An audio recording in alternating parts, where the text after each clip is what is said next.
اعوذ باللہ من الشیطان الرجیم بسم اللہ الرحمن الرحیم انما حرم علیکم المیتۃ والدم ولحم الخنزیر وما اہل لغیر اللہ بہ فمن اضطر غیر باغ ولا عاد فإن اللہ غفور رحیم صدق اللہ العظیم۔ یہ سورۃ النحل کی آیت مبارکہ نمبر 115 ہے۔ اس آیت مبارکہ میں ملت ابراہیمی میں حلال و حرام کی وضاحت کی گئی ہے۔ انما حرم، اس کے سوا نہیں کہ حرام کیا، علیکم تم پر، المیتۃ مردار، میت جو خود بخود مر جائے، والدم اور خون، دم، ولحم الخنزیر اور لحم خنزیر، خنزیر کا گوشت، وما اہل لغیر اللہ بہ، وما اور وہ جو اہل پکارا جائے، لغیر اللہ اللہ کے علاوہ کسی غیر کا نام بھی اس پر، یعنی اور وہ چیز جس پہ اللہ کے علاوہ کسی اور کا نام پکارا جائے، فمن اضطر غیر باغ ولا عاد فإن اللہ غفور رحیم۔ فمن اضطر، پس جو کوئی حالت اضطرار میں چلا گیا، لاچاری کی حالت میں چلا گیا، غیر باغ، وہ سرکشی کرنے والا نہ تھا، باغی نہ تھا، ولا عاد، اور نہ ہی حد سے تجاوز کرنے والا تھا، فإن اللہ، پس بے شک اللہ، غفور الرحیم، بخشنے والا مہربان ہے۔ اس آیت مبارکہ میں روئے سخن مشرکین کی طرف ہے کہ تم نے تحلیل و تحریم کا حق جو خالص اللہ تعالیٰ کے لیے ہے، اے مشرکو، اسے اپنے لیے مباح کر لیا ہے، اور اس کے نتیجے میں کتنی حلال نعمتیں تم نے اپنے اوپر حرام ٹھہرا لی ہیں، اور پھر انہیں شریعت ابراہیمی کی طرف منسوب بھی کر دیا ہے کہ یہ حضرت ابراہیم کے وقت سے چلی آ رہی ہیں اور آپ کی شریعت کے مطابق ہیں، حالانکہ ان چیزوں کا حضرت ابراہیم کی ملت سے کوئی تعلق ہی نہیں۔ دین اسلام میں جو چیزیں حرام کی گئی ہیں وہ صرف یہی 4 ہیں جن کا ذکر اس آیت مبارکہ میں کیا جا رہا ہے۔ باقی رہے خبائث، تو ان کے لیے کسی تعین اور تشریح کی ضرورت نہیں ہوتی، اس لیے کہ وہ ممنوعات فطرت ہیں، فطری طور پہ ممنوع چیزیں ہیں،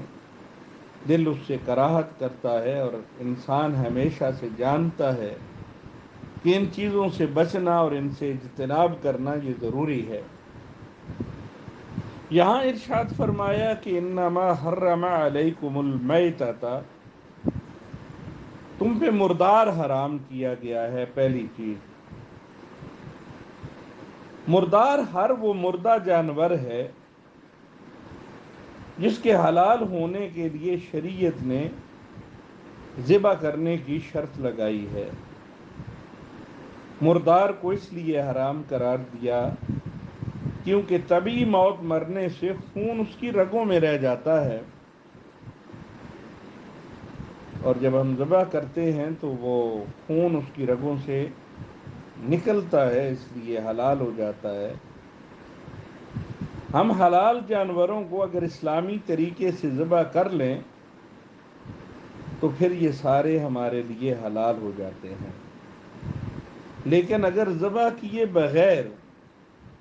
دم گھٹ کے اور طبی موت مر جائیں وہ مردار کہلاتے ہیں۔ لیکن احادیث مبارکہ کی روح سے مچھلی اور ٹڈی دل ان دونوں میں مردار میں نہیں آتے، حالانکہ انہیں حلال نہیں کیا جاتا، کیونکہ ان کے اندر خون ہوتا ہی نہیں ہے، اس لیے وہ حلال ہیں اور شریعت نے انہیں حلال قرار دیا ہے۔ الدم، اس دم سے مراد دم مسفوح ہے، بہتا ہوا خون ہے۔ سورہ الانعام کے اندر اسے مسفوح کہا، یعنی بہتا ہوا خون کا۔ اس کا مطلب یہ ہے کہ ہم پر وہ خون حرام کیا گیا ہے جس میں بہنے کی صلاحیت ہو، جو جانور کے ذبح ہونے کے بعد خود بخود نکلتا ہے، لیکن جو اس کی رگوں میں باقی رہ جاتا ہے یا جسم میں باقی رہ جاتا ہے، ذبح کرنے کے باوجود نہیں نکلتا، تو وہ خون حرام نہیں ہے۔ اور خون کو اس لیے حرام قرار دیا گیا ہے کہ یہ درندگی کی طرف مائل کرتا ہے۔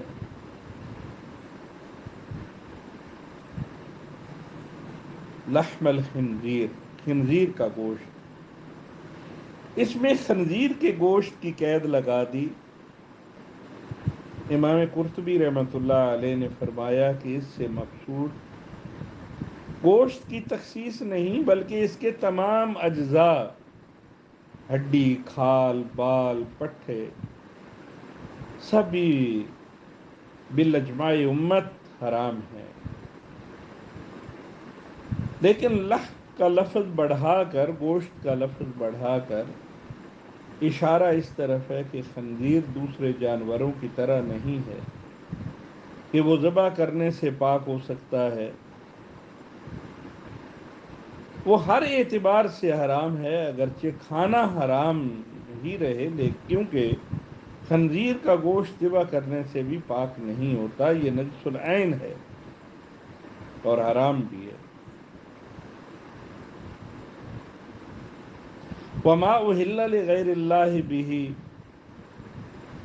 وہ جانور جس پر غیر اللہ کا نام لیا گیا ہو۔ غیر اللہ کے نام لینے کی 3 صورتیں ہیں۔ پہلی،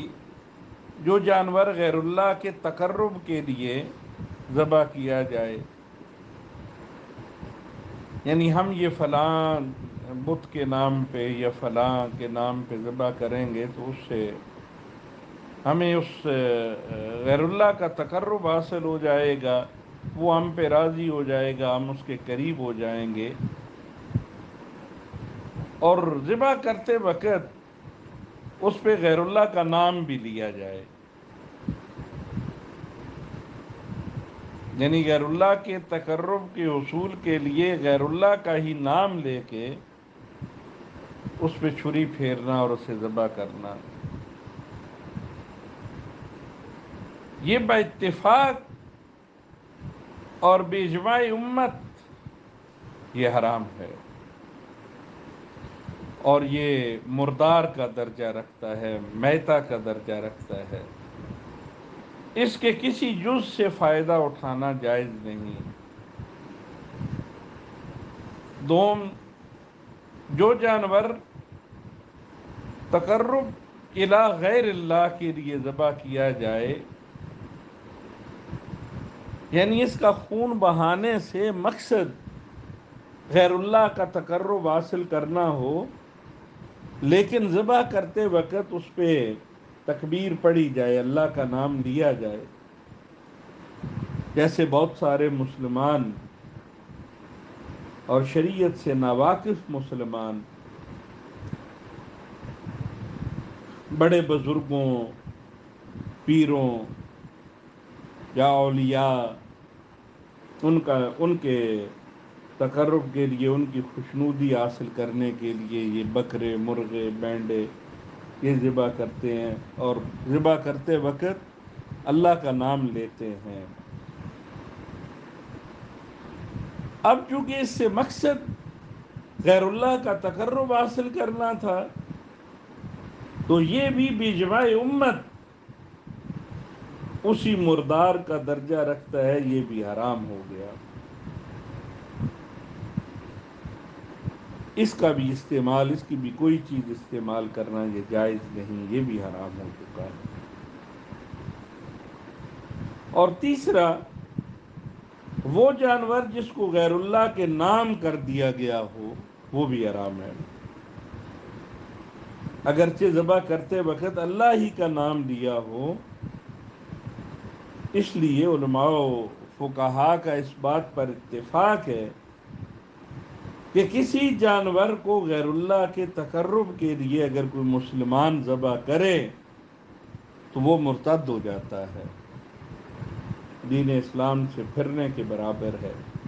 اور اس کا ذبیحہ ایک مرتد کا ذبیحہ ہوگا، اس لیے یہ بھی حرام ہے۔ یعنی کسی بکرے کو، کسی اونٹ کو، کسی گائے کو، کسی بیل کو، کسی مرغے کو شیخ عبد القادر جیلانی رحمۃ اللہ علیہ کے نام کر دینا کہ یہ ان کا ہے، جیسے ہم کہتے ہیں کہ اے حصہ میرے پیر دا، یہ کہہ دینا، اب جو مرضی یہ کرتا رہے وہ حرام ہے، وہ حلال نہیں۔ اس کے ساتھ نظر لغیر اللہ کا مسئلہ بھی آ جاتا ہے، یعنی جس میں حیوانات اور یہ جانور اور ذبح کرنے والی چیزیں نہیں بلکہ باقی کھانے پینے والی چیزیں ہیں، مٹھائی ہے، فروٹ ہے، اور اس قسم کی چیزیں ہیں، جن کو کھانے والی چیزیں جن کو غیر اللہ کے نام پر منت کے طور پہ منسوب کیا جاتا ہے۔ ہندو بتوں کی منتیں مانتے تھے، اور انہی کو دیکھ کے ہندوستان کے یہ جاہل مسلمان بزرگوں کے مزارات پہ چڑھاوے چڑھانے لگے اور ان کی منتیں ماننے لگے۔ حضرات فقہاء نے اس کو بھی باجماع امت حرام قرار دیا ہے، اور اس میں جو اشتراک علت ہے، حرام ہونے کی جو وجہ مشترک ہے، وہی غیر اللہ کا تقرب حاصل کرنا ہے کہ اس کے نام کا چڑھاوا چڑھائیں گے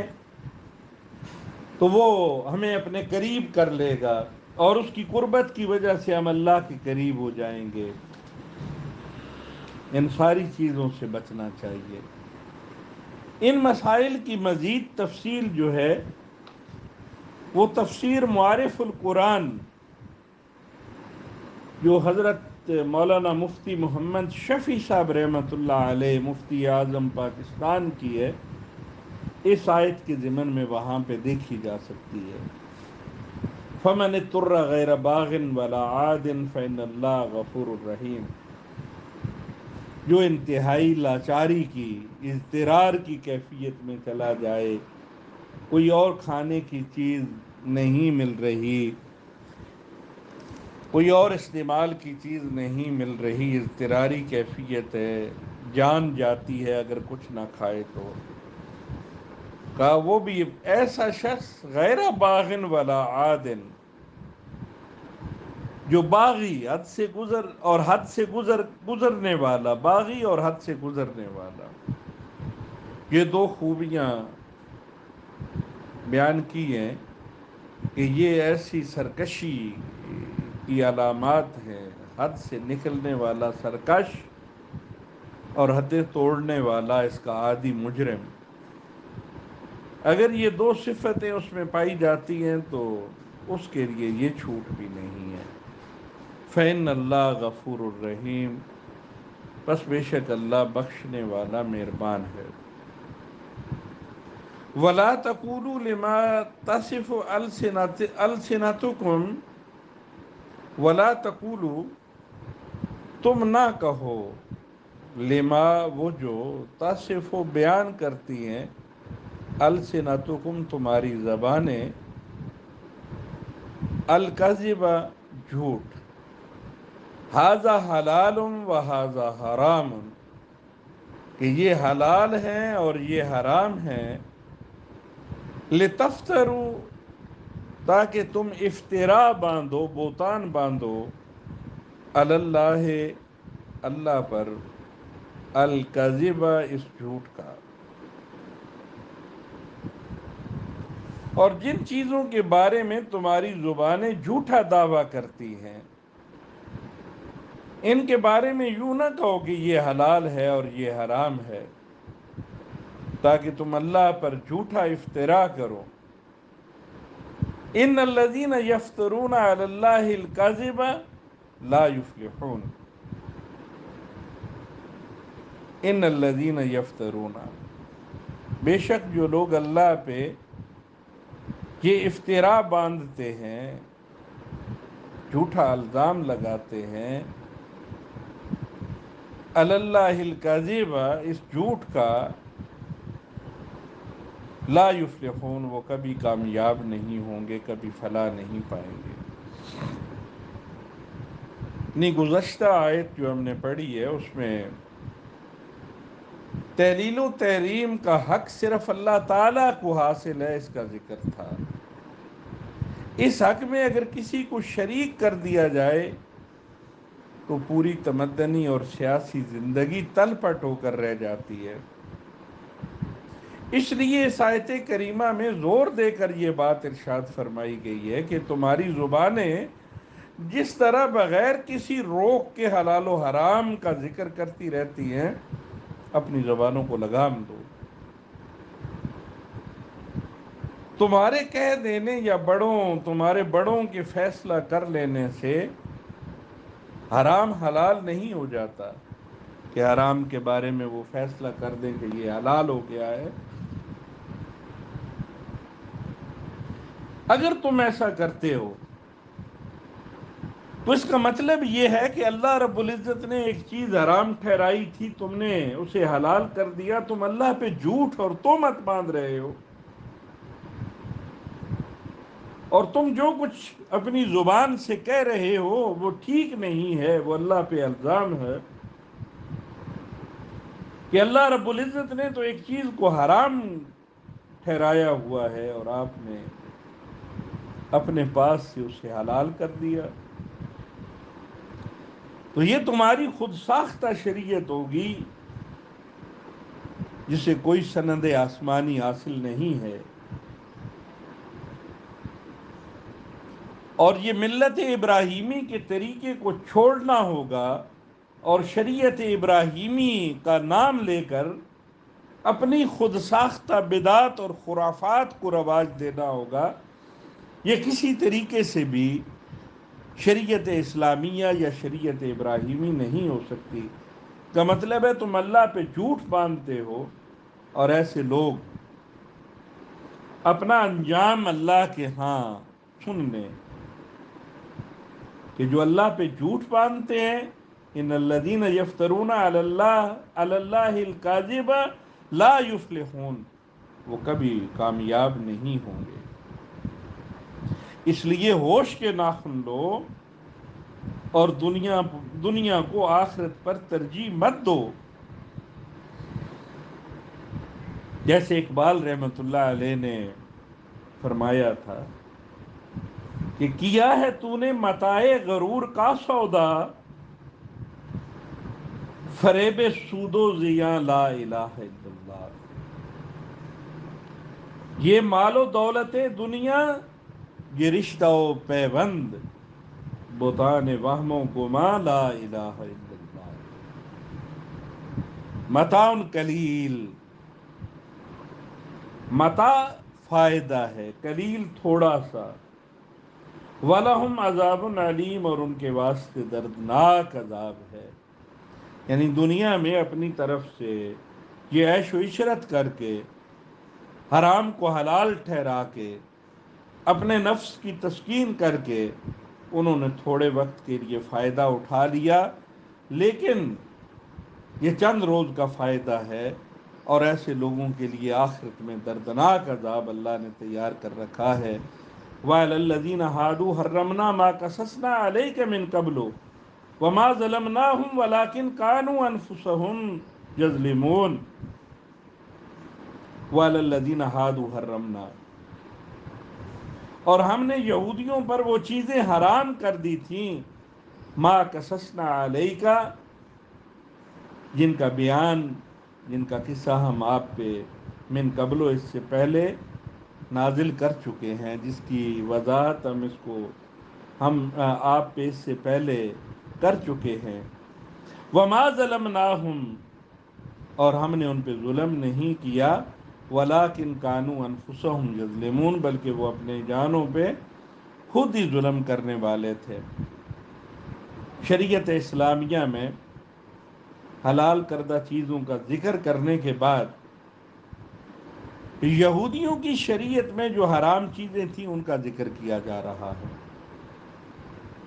کہ یہود پر حرام کردہ چیزوں کا ذکر کر کے مشرکین کو یہ بتانا مقصود ہے کہ جب یہود نے خود ساختہ شریعت ایجاد کر لی، اپنی طرف سے اپنے اوپر مختلف چیزوں کو حرام قرار دے دیا، تو انہوں نے اللہ پہ افترا پردازی کی، اللہ پہ تہمت لگائی اور اللہ پہ جھوٹ باندھا، تو اللہ نے سزا کے طور پہ جو چیزیں ان کے لیے حلال تھی ان کو بھی حرام کر دیا، اور یہ اس لیے حرام کیا گیا کہ اللہ نے انہیں ان کے اس گناہ کی وجہ سے سزا دی۔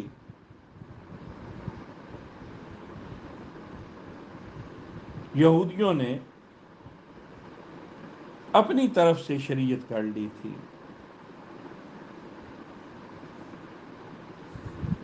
سورہ الانعام کے اندر ارشاد مبارک ایک آیت نمبر 146 میں کہ یہودیوں پر اللہ رب العزت نے ہر ناخن والا جانور جو ہے اسے حرام کر دیا تھا، اور گائے اور بکری میں سے ان یہودیوں پر ان دونوں کی چربیاں حرام کی تھیں، سوائے اس کے جو ان کی پشت اور ان کی آنتوں پر لگی ہوتی ہے یا ہڈی کے ساتھ مل جائے۔ لیکن جب انہوں نے اللہ رب العزت پہ جھوٹ باندھا، کہا کہ ہم پہ تو ساری چربی حرام کر دی گئی ہے، تو پھر اللہ نے ان کے لیے حرام ٹھہرا دی۔ اور یہ کس وجہ سے تھا کہ وہ اللہ پہ جھوٹ باندھتے تھے، اللہ رب العزت کی حلال کردہ چیزوں کو حرام ٹھہراتے تھے۔ ثم ان ربک للذین عملوا السوء بجہالۃ ثم تابوا من بعد ذلک واصلحوا ان ربک من بعدها لغفور الرحیم۔ پھر بلا شبہ آپ کا رب ان لوگوں کے لیے جنہوں نے جہالت سے برے کام کیے،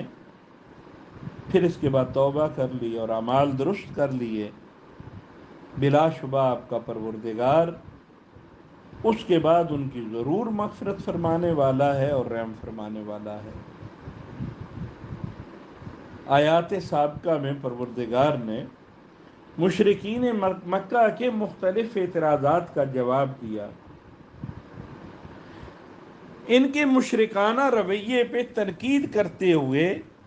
انہیں ان کے انجام سے ڈرایا۔ لیکن اس آیت مبارکہ میں اللہ رب العزت نے ایک بشارت کے ذریعے، ایک خوشخبری کے ذریعے انہی لوگوں کے لیے اپنی رحمت کا در کھول دیا جنہوں نے حضرت صلی اللہ علیہ وسلم پر، ایمان لانے والوں پر ظلم توڑنے میں کوئی کسر اٹھا نہیں رکھی تھی۔ ان کی تمام تر دشمنی اور اذیت رسانی کے باوجود انہیں یہ خبر دی جا رہی ہے کہ تم نے اپنی حماقت اور کم عقلی سے نبی کریم صلی اللہ علیہ وسلم اور مسلمانوں کو اپنا حریف سمجھ لیا ہے، اور ہر ممکن طریقے سے انہیں نقصان پہنچانے میں لگے رہتے ہو، وہ تمہارے سامنے آب حیات پیش کرتے ہیں اور تم اسے ظاہر قاتل سمجھتے ہو۔ یاد رکھو تم نادانی میں جو کچھ بھی کر چکے ہو بظاہر تو وہ ناقابل معافی ہے اور تمہیں معاف نہیں ہونا چاہیے، لیکن اللہ تعالیٰ نے تمہاری طرف سے نظر التفات کو پھیرا نہیں، اس کا در رحمت اب بھی کھلا ہوا ہے، تمہارے لیے بند نہیں ہوا۔ اگر تم سچے دل سے توبہ کر لو اور حضور صلی اللہ علیہ وسلم پر ایمان لا کر اپنی زندگی کی اصلاح کا عزم کر لو تو یقین جانو اس کی طرف سے مغفرت اور رحمت کے دروازے تمہارے لیے کھل جائیں گے، اس میں دیر نہیں لگے گی، کیونکہ اللہ رب العزت بخشنے والے مہربان ہیں۔ اللہ سے دعا ہے کہ وہ ہمیں قرآن کریم کو سمجھنے اور اس پہ عمل کرنے کی توفیق